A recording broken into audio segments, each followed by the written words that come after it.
별이 빛나는 밤에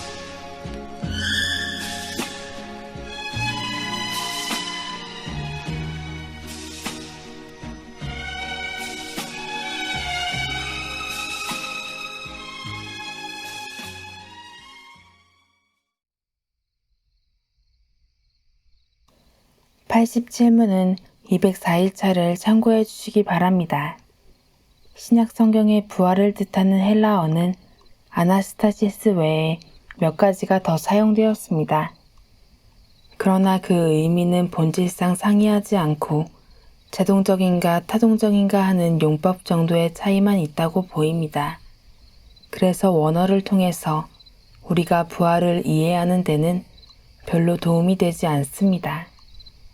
그러나 이러한 용어가 있다는 것은 부활이란 개념이 이미 있었다는 뜻이고, 이러한 사상은 신약시대에 비로소 나타난 것이 아니라 이방 세계의 철학자들에게도 오래전부터 있어 왔던 것인데, 이는 고대 세계가 종교성을 기반으로 하는 사회였고 모든 삶의 근간을 거기서부터 추론해 왔기 때문에 세계 어느 지역을 가더라도 사후세계에 대한 전설 또는 환생이나 부활과 같은 신화들이 존재하는 이유이기도 합니다.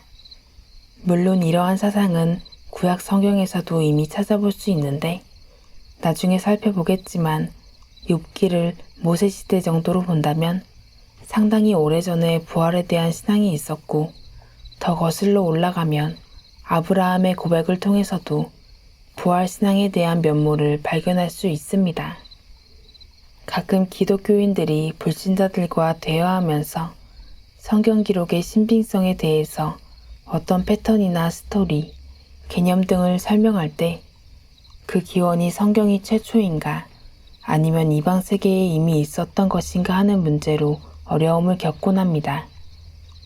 그러나 구별해야 할 점은 기원을 성경에 둔다고 해서 성경으로서의 가치가 더 높아진다거나 그렇지 않을 때 더 낮아질 수 있다고 생각할 필요가 없습니다. 물론 어떤 사안과 관련해서는 그런 측면이 있습니다. 하지만 온 자연 만물의 질서가 하나님의 사역 현장이라면 인간의 역사, 그리고 거기에 포함된 성경 계시의 역사 또한 하나님의 섭리 속에서 운행된다고 봐야 합니다. 더 중요한 점은 교회에 하나님께서 자신의 뜻을 계시하는 모든 방식들은 적응하신 결과입니다. 족장들이 고대 이스라엘 백성들, 그리고 신약의 사도들이 살았던 역사적 환경과 시대에 하나님은 자신의 계시를 나타내셨습니다. 그들의 경험, 언어, 풍습, 경향들을 통해서 은혜가 자연 질서를 무시하는 형태가 아니라 새롭게 하고 오류와 한계로부터 그의 뜻이 왜곡되지 않고 잘 드러내도록 역사하신 것입니다. 따라서 부활신앙이라는 것도 어느 이방 민족의 그것과 누가 먼저인지, 얼마나 다른지, 혹은 비슷한지 하는 것은 별로 중요한 사안이 아닙니다. 부활신앙의 내용과 방식, 목적과 의미를 이해하는 일이 보다 중요한 구별점이 됩니다.